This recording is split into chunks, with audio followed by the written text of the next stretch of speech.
Thank you very much.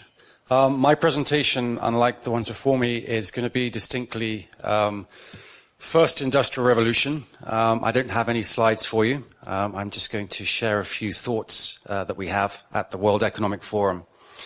The World Economic Forum has really reorganized itself in the last year so that everything that we do, all of our research teams, everything that we focus on is geared around the fourth industrial revolution. Our chairman, Professor Klaus Schwab, sees this and the transformations that it will bring, and it will transform everything from business to society to government as the biggest issue facing the world, and how we navigate the challenges that this is going to throw up. Professor Schwab, wrote a book which he released in January this year called Mastering the Fourth Industrial Revolution, to set out his initial thoughts, and he's actually about to release a follow-up book in December. But this book was translated into a number of languages around the world, including into Korean. And here in Korea, it's sold 70,000 copies, which is more copies than in any other country. So it's evidence of clearly how seriously you here in Korea are also taking this fourth industrial revolution. What I wanted to spend my time talking about is just to look at whether or how well Korea is going to navigate this fourth industrial revolution. And of course, it's extremely difficult to make predictions, I suppose for two reasons. One is because, as many of the speakers before me have mentioned, the pace of change is incredibly rapid and it's accelerating. If you look at the second industrial revolution, which was really all about the introduction of electricity, that still hasn't penetrated everywhere in the world. Today, only about 80% of people have electricity. So it's taken 130 years since the dawn of electricity to reach just 80%. If you look at the fourth industrial revolution and you take something like the smartphone as a proxy for penetration, we're already at 25% of the world, and it's only been going 10 years. Jonathan alluded to this earlier, but the pace and the penetration of this technology is incredibly swift. What's more, I think the pace of adoption of the fourth industrial revolution is going to accelerate. If you add up all of the scientists and engineers who have ever lived in the whole of human history, more than half of them are still alive and working today. So that's unprecedented brain power that's pushing technology forward. And the tools that they have at their disposal, big data, tremendous processing speed, is far greater than any scientists in previous generations had. So this change is going to continue to accelerate and continue to get faster and faster. The second reason why I think it's very hard to make predictions is because change is non-linear. The change is coming from highly unexpected directions. Industries, for example, are blurring.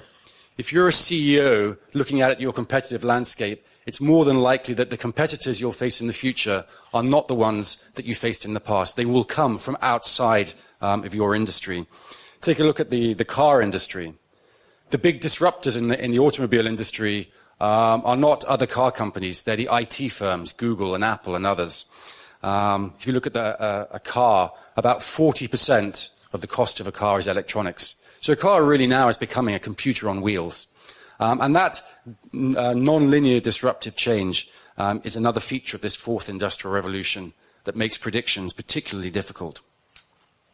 So while it's hard to say exactly how Korea is going to navigate this and how it's going to do, I think it is possible to identify both some very positive factors in Korea's favor and also some issues which are quite worrying. I think obviously there are many, many positives when you look out at Korea. We have exceptionally good information and communications infrastructure. Your broadband network is second to none anywhere in the world. Korea has world-leading companies in technology and particularly in manufacturing. You have world-leading universities and researchers, and your expenditure on R&D is very, very high. If you look at the OECD countries, Korea is pretty much at the top. You spend about 4% of GDP on R&D. So that suggests big investment into technology and research. And that expenditure leads to significant output. If you look at the number of patents that Korea files every year relative to GDP, it's more than any other country in the world. It's not the highest number of patents, that goes to China, but relative to GDP, it's number one. The government here is extremely committed to investing in R&D. It's investing in artificial intelligence. It's investing in 3D printing and some very interesting projects underway. I think you're all probably aware of the research project happening in Ulsan, where the government is setting up a research effort with funding of $20 million over the next 5 years to look at building 3D manufacturing of ships.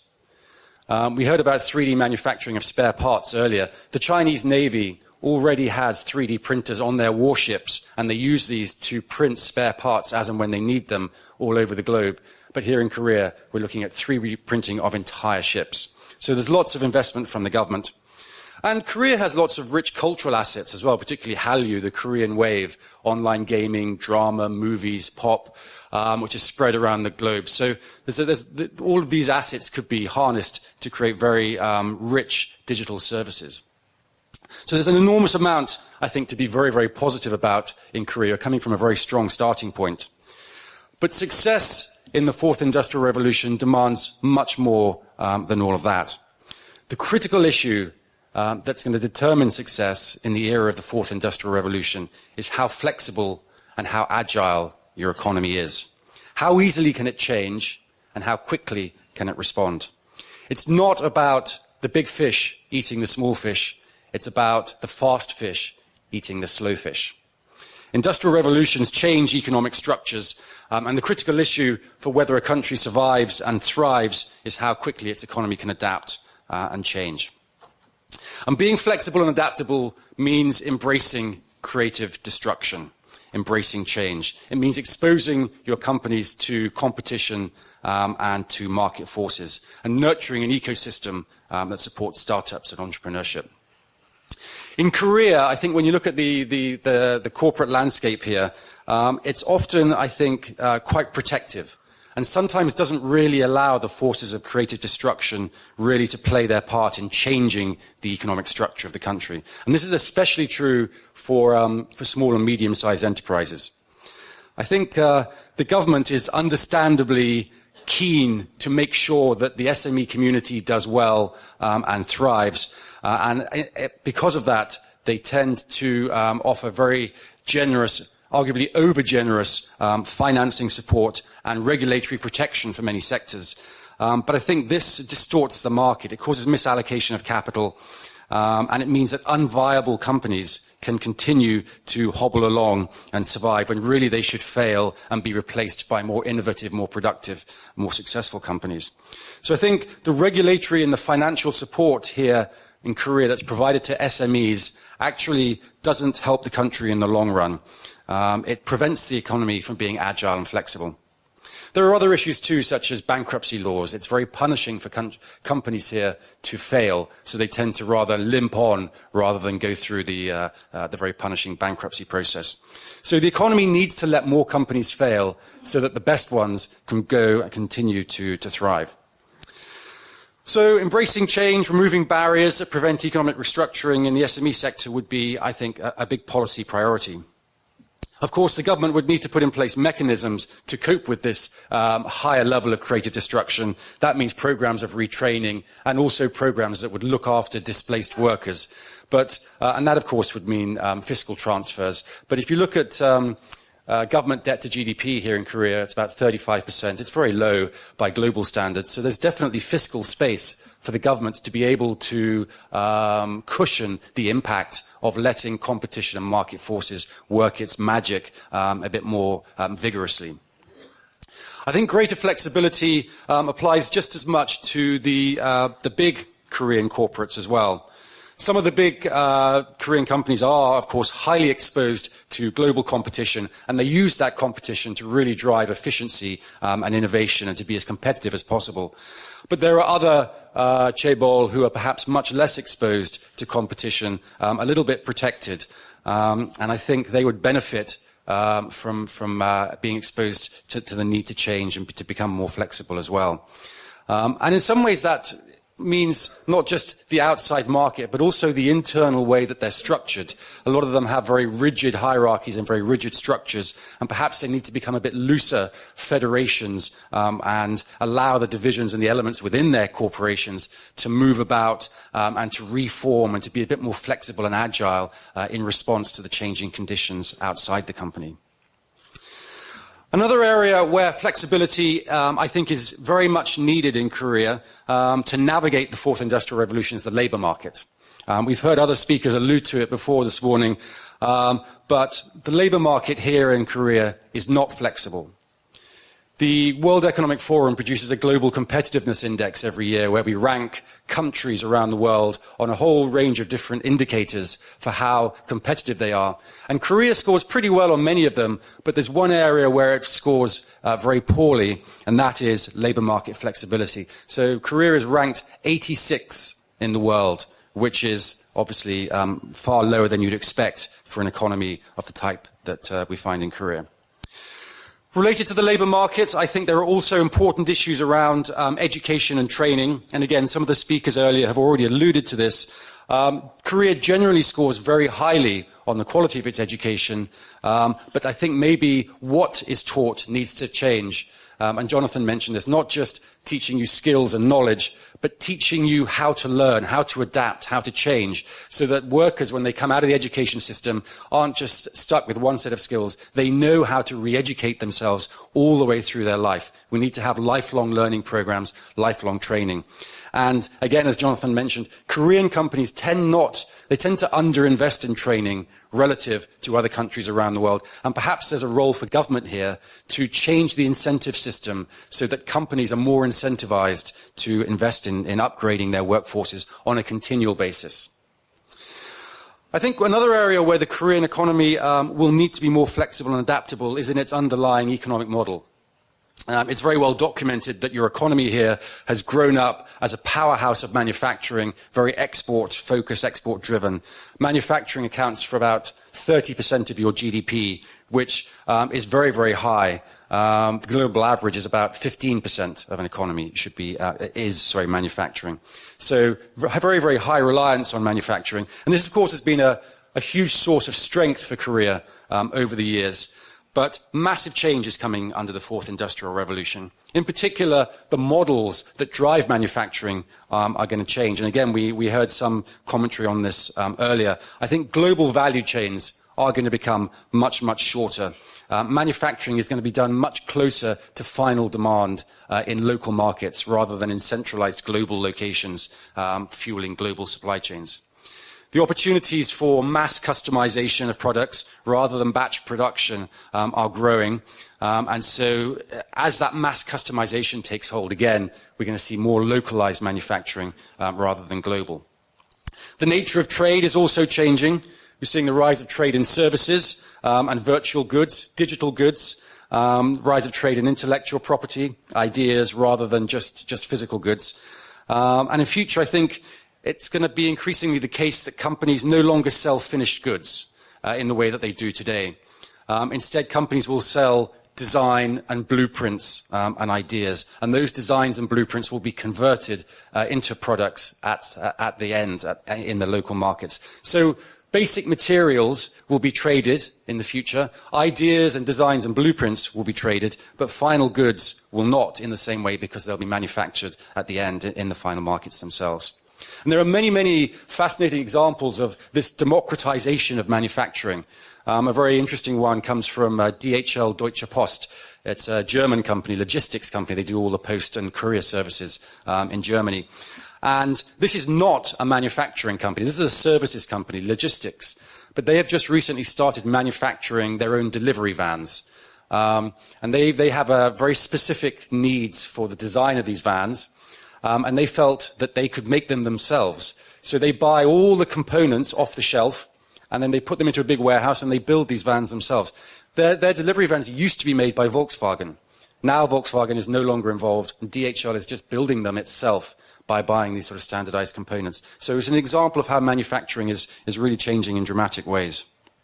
And this, of course, will require huge shifts in the way that manufacturing companies work and operate.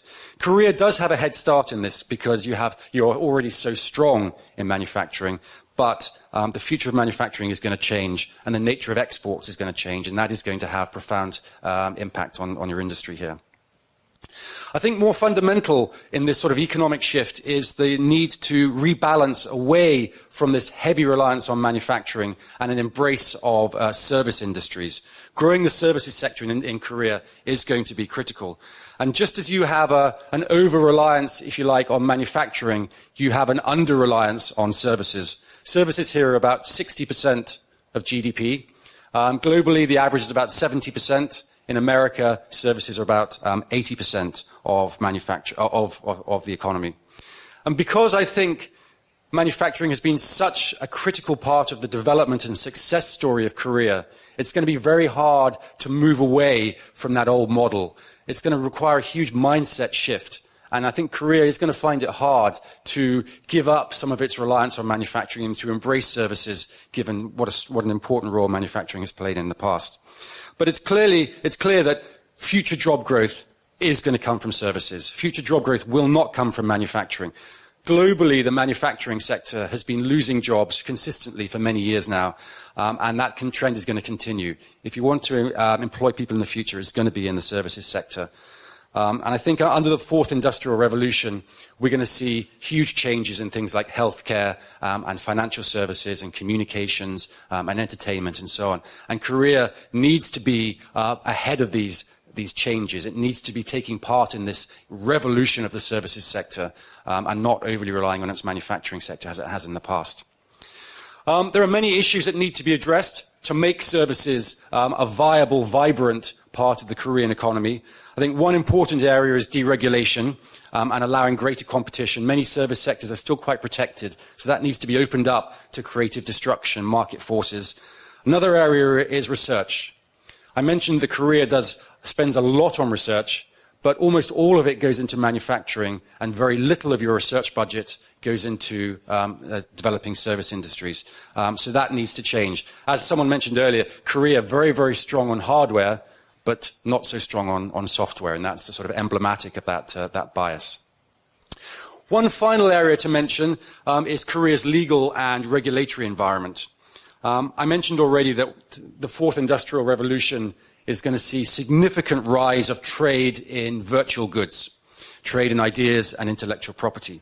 It's going to grow much faster than trade in physical goods. And this means that investors and companies are going to rely on intellectual property protection much, much more than they have in the past. And so they're going to look for markets and countries that have the right level of intellectual property protection. And here I think Korea has some room for improvement. There's a group called the Property Rights Alliance, and every year they do an assessment, a ranking of countries around the world, looking at how strong and robust the intellectual property protection system is. And this year, Korea was ranked 35th out of 128 countries. So better than your performance in the labour market, but still obviously some room for improvement in making the legal environment for intellectual property a bit stronger. So legal issues will be important, but so too will regulation. And I think it's very clear that governments everywhere, all around the world, are really struggling with how to regulate industry as the pace of change accelerates and as technology changes really everything. The way that governments did regulation in the past, is no longer going to work. It's far too slow, far too ponderous. They need to do regulation in a much more agile, quicker, more responsive way. This is something that the World Economic Forum is very, very focused on, helping governments to work with business to change the way that they do regulation. And I think here in Korea, there are lots of areas of regulation that are in great need of change, particularly around the service industries. And the way that regulation treats data, and in particular your personal data, is going to be critical for the health of the service industries. I'm told that, for example, in the healthcare sector, the rules governing healthcare data make it very hard for health companies to do big data analytics and to really move into the fourth industrial revolution. So there's a lot of opportunity for rewriting regulation so that your services industry can thrive. Many, many other issues that we could talk about in the context of Korea. It's a fascinating economy, and it's going to be fascinating to watch how it adapts and navigates this fourth industrial revolution. But I'm pretty sure I've run out of time, so I'm going to end there. We'll have time for that in the conclusion session. Being an ex-journalist, you're sure to know